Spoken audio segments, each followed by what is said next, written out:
So మనం last year కూడా చూసుండొచ్చు ఈ డ్రగ్స్ కల్చర్ సినీ ఇండస్ట్రీలోనే ఎక్కువగా ఉంది అని చూపించడం జరిగింది. సినిమా ఇండస్ట్రీలో ఏదైనా ఇంత ఉంటే పబ్లిక్లో ఇంత ఉంటుంది, మ్యాగ్నిఫై అవుతుంది మీ మీడియా ద్వారా. ఎక్కువ లేదనా?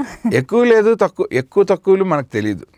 అంటే బయటకు నేను కన్సూమ్ చేసేటప్పుడు నేను కాదు బయటకి వాళ్ళ సినిమా ఇండస్ట్రీలో ఉన్న లింక్స్. ఇప్పుడు సిబిఐ ఎంక్వైరీని ఎట్లా అండి, అది ఖచ్చితంగా నిజ నిర్ధారణ కింద తీసుకుంటాము.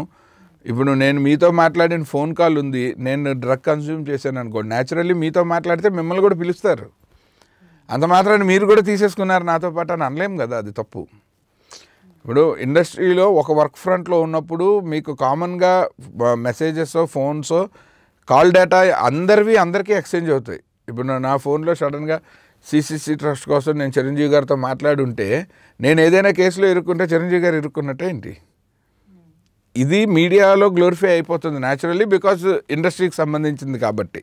అండ్ మీడియానే భూతద్దం పెట్టి చూస్తుంది. అక్కడ మీడియా జాబ్ అది. ఏం జరిగిందో జరగలేదు అన్నది పోలీసులు న్యాయస్థానాలు చెప్తాయి, మనకు తెలియదు కాబట్టి. బట్ ఎవరికి ఏమీ జరగలేదు కదా, అంటే శిక్షగా పడేంత లెవెల్కి మిస్టేక్ బయటపడలేదు కదా.